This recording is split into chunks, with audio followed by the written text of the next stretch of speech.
Zika virus is a positive-sense single-stranded RNA virus that has an envelope and capsid. The virus belongs to family Flaviviridae, as well as dengue virus, West Nile virus, and yellow fever.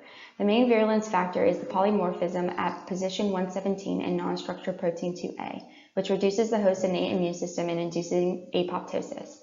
In Zika-induced Guillain-Barré syndrome, infection inducing the Th17 immune response is associated with autoimmune diseases as a result of the type 1 interferon suppression.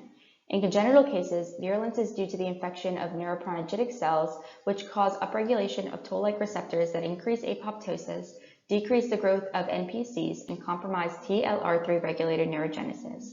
It can also cause chronic upregulation of unfolded protein response and compromise normal neurodevelopment. Entry and adhesion factors include dendritic cell-specific intercellular adhesion molecules, TAM receptor tyrosine protein kinase receptors AXL and TYRO3, and T-cell immunoglobulin and mucin domain 1. The vector for the Zika virus is the female Aedes mosquito. This mosquito only bites during the day. The species that transmit this virus include Aegypti and Albopictus.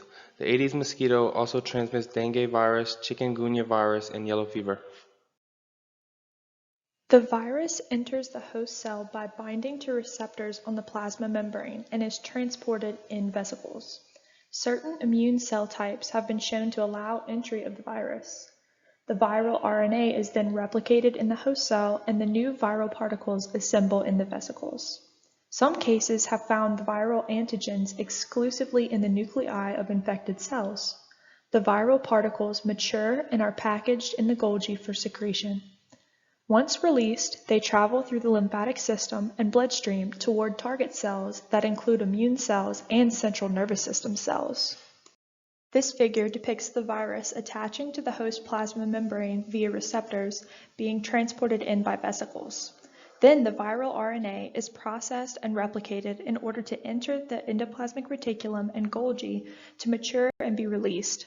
Essentially, the virus hijacks the host replication process to replicate and invade the host's body. Zika virus can be transmitted in several ways, including via the mosquito vector, vertically, sexually, by blood transfusions, lab exposure, or animal bites. Vertical transmission can occur by 3 ways: intrauterine in amniotic fluid, intrapartum during labor, and perinatal before or after birth. The major form of transmission is via the mosquito vector, and the other methods are more uncommon.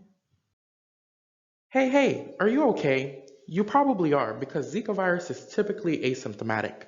The virus remains in the blood for about a week, and if you do show symptoms, they're mild, including a low-grade fever, itching rash, headache, joint pain, conjunctivitis, myalgia, or joint stiffness. The virus is rarely fatal, thank God. Complications of Zika virus include birth defects as a result of vertical transmission, like malformation, preterm labor, and miscarriage. The virus causes an increased risk of neurological complications such as neuropathy, myelitis, and Guillain-Barré syndrome. GBS is an autoimmune disorder that affects the nervous system, most commonly in the form of acute inflammatory demyelinating polyradiculopathy, with initial manifestations being weakness and tingling in the extremities. It causes damage to the central nervous system known as severe neurologic sequelae, and it can lead to paralysis. A major complication due to vertical transmission is congenital microcephaly as a result of neuroprogenitor cell apoptosis and increasing centrosome numbers, which interrupts normal brain development. So how do you diagnose Zika virus? Reverse transcriptase PCR can be used for acute phase of illness or within 7 days of initial symptoms. During the acute phase, serological tests are not recommended because Zika IgM may not be detected. Serological tests with Zika IgM and IgG are notoriously cross-reactive with other viruses like dengue virus. This should be confirmed with testing that uses alternative platforms such as seroneutralization assay, which will distinguish Zika-specific antibodies. Blood tests are also used and are usually normal, but when they are abnormal, the changes are nonspecific. Mild lymphopenia and neutropenia have been seen, as well as mild to moderate thrombocytopenia. Mild elevations in inflammatory markers such as serum lactate dehydrogenase or liver enzymes are also observed with dengue virus and chikungunya virus. The most commonly used serum and cerebrospinal fluid for detection. When it comes to the treatment of Zika virus, a vaccine is still in development. So for the time being, treat the symptoms. Get plenty of rest and make sure you drink fluids to prevent dehydration. Take medicine such as Tylenol to reduce your fever and pain, but avoid aspirin and other non-steroidal anti-inflammatory drugs until dengue virus has been rolled out.